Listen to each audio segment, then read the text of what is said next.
How to do Ask Me Anything on Snapchat.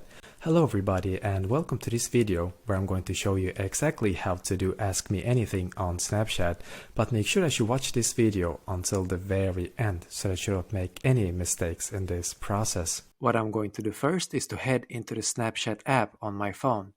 Then when I'm on my Snapchat account, I need to click on this smile emoji here. Now click on Explore in the bottom right corner. Then go into search bar and type in Ask Me Anything.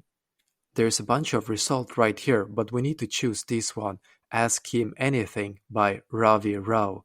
Just click on it and then click on your screen and then Ask Me Anything person should appear.